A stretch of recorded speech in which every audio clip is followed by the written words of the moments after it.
Well, actually, I really decided to close my ears and not listen to the criticism, because I knew we were right. If you look at the smallholder farmers here, using a hoe, I mean, a poor woman with a baby on her back, struggling the whole day, and she cannot afford to buy improved seeds. She cannot afford to buy fertilizers. In fact, she cannot even afford to buy small improved agricultural implements other than a hoe. And then you come and say, that woman does not need subsidy. Then you take the farmers in Europe and North America with modern tractors, computerized, with music, some of them I understand even air conditioning. You say they need subsidy, and this woman doesn't. And I said, no, you're not serious.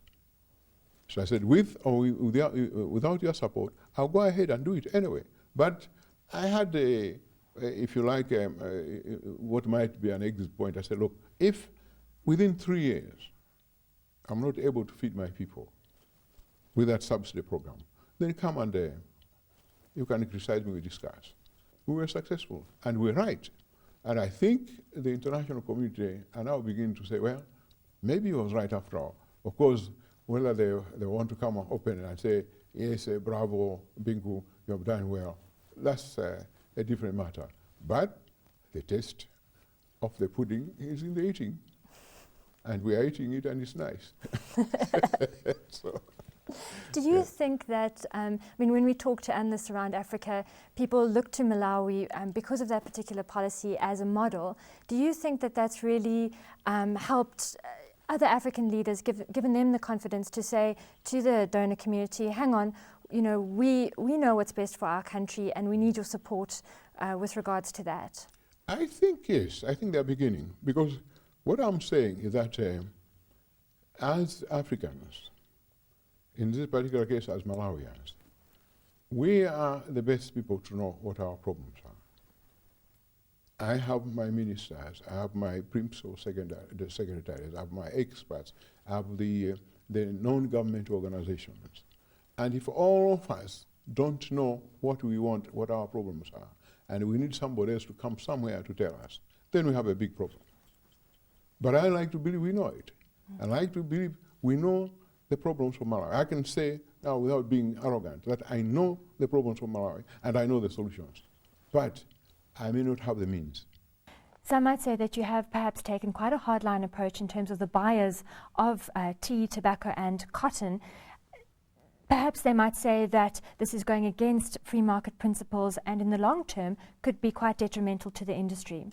I think I would say it's nonsense for anybody to say it's against market principles. Which market are you talking about?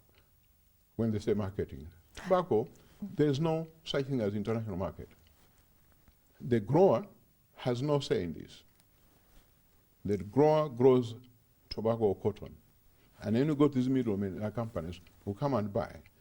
And then they behave as if they are the final thing. They are the ones that go to sell to international companies at pre-fixed prices. So there's no such thing as an international market for tobacco or cotton. They're just cheating us. And they will come and say, we are working on market forces. I ask them, which forces? There are no market forces in tobacco. They buy very low price, they sell very high prices, they keep the profit to themselves. And I've been saying, no, I'm not saying I want to take all your profit, but raise the price of tobacco for my people. And we agree. After we agree, they renege on that one. They don't want to do it. Another area which you've been quite strongly focused on is not devaluing the kwacha, saying that it is better for business to keep it as it is strong. Under the current sort of foreign currency shortages that Malawi is seeing at the moment, is this still your viewpoint? The shortage of foreign exchange is not because that the kwacha is not valued. In fact, people are saying overvalued. And I've asked economists to tell me what is the correct value, because then above that is overvalued, below that is devalued. What is the correct? They don't say. These are things we put in economic textbooks.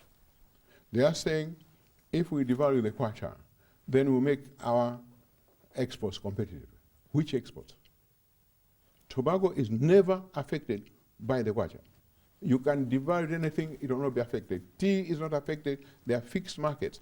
Cotton is not affected. So, you devalue the kwacha, who benefits? The day you devalue the kwacha, the price of everything, oil, matches, I mean, everything will go up for the ordinary person. Even tomatoes, the price will go up, even onions will go up. So the inflation goes up. And I'm saying that the IMF has a contradiction in their minds. They don't know what they're talking about. They talk about macroeconomic stability. What is stability? Stability is a level.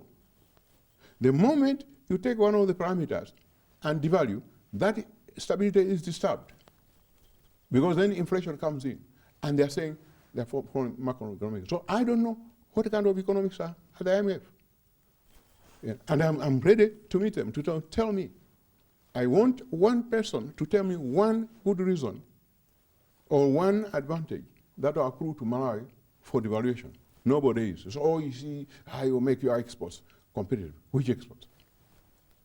Perhaps 10 years from now, if you have a range of products that we are manufacturing that are going on the international market, perhaps then the case of devaluation will make sense.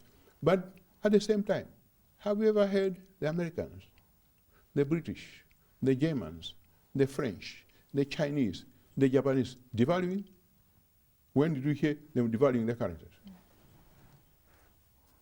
But they're asking us to devalue.